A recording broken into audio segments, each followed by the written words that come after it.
रासु यज्ञ में भोजन का भंडार भीम को, दान का भंडार दुर्योधन को, परोसने का कार्य द्रौपदी को, सबको कार्य दे दिए। किसी ने कहा कृष्ण आप क्या करेंगे? बोले मैं, कोई कार्य बचा है? बोले मैं सबकी शीत जूठी प्रसादी, जो प्रसादी पाकर के जूठी पत्तल है ना, मैं उसे उठाने का कार्य लेता हूँ।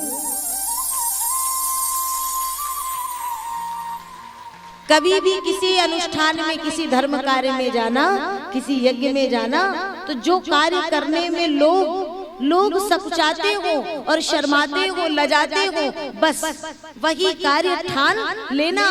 जिस कार्य को कन्हैया ने कहा कि मैं शीत पत्तलों को उठाने का कार्य करूंगा, सोचो वो कार्य कितना बड़ा होगा। सबकी चरण पादुकाओं को पंक्तिबद्ध लगाने का कार्य करूंगा, वो कार्य कितना बड़ा होगा। इसीलिए क्यों? प्रेम के कारण, भाव के कारण। मैं किसी सगाई संबंध को मानता नहीं हूँ, मैं तो केवल और केवल एक ही सगाई मानता हूँ, और वो प्रेम की सगाई। राजसु यज्ञ युधिष्ठिर कराए, तामे झूठ उठाई। ये बात कह करके सुखदेव जी महाराज के नेत्रों में अश्रुपात, नेत्र डबडबा गए, आंसुओं की धार आ गई।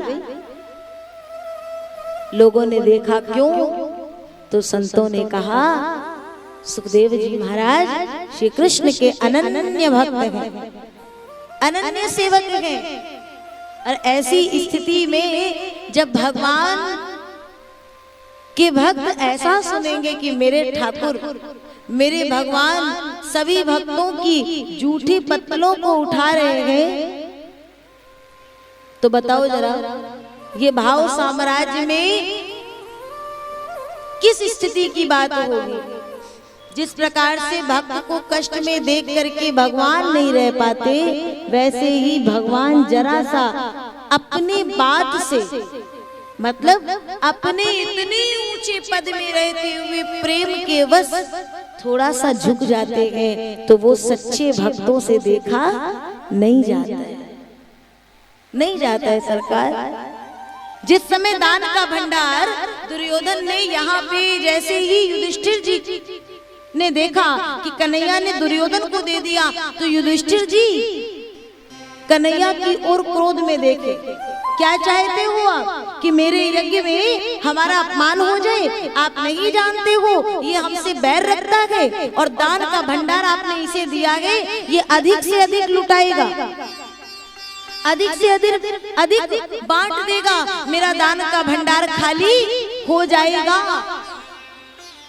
तो कन्हैया कहते हैं अरे बावले, जब मैं हूँ तो भी तुझे संशय है, मुझे पता है कि ये बांटेगा, और दान का भंडार जितना बांटा जाएगा उसका कई गुना अधिक मैं पीछे से बढ़ाता जाऊंगा, ये कभी खाली होने वाला नहीं है।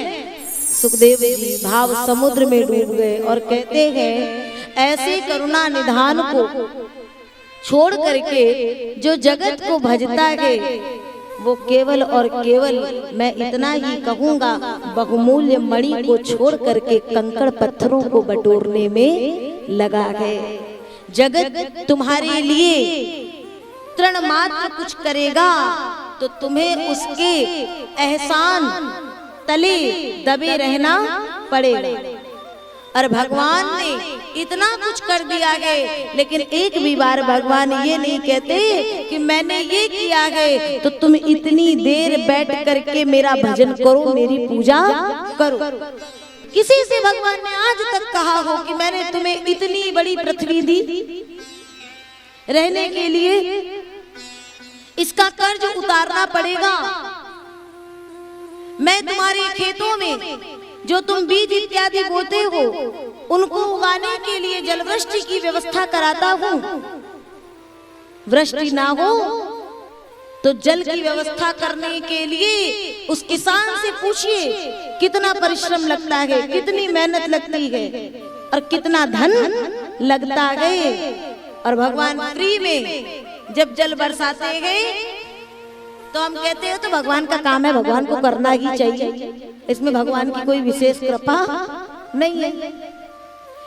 सूर्य देवता प्रतिदिन उगते गए, लेकिन हम उन्हें कोई टैक्स, कोई कर नहीं देते हैं। बिनु पद चले सुने, बिनु काना कर, बिनु कर्म करे विधि नाना कर। कर मतलब टैक्स और दूसरा कर मतलब हाथ। उसे करने के लिए कोई हाथों की दिखावे में आवश्यकता नहीं पड़ती है, वो कर देते हैं और किसी को पता भी नहीं चलता है। भक्तों की स्थिति भी यही होनी चाहिए, दान और भक्ति और प्रेम कर दो, फोटो खिंचाने की जरूरत नहीं है, बिल्कुल भी नहीं।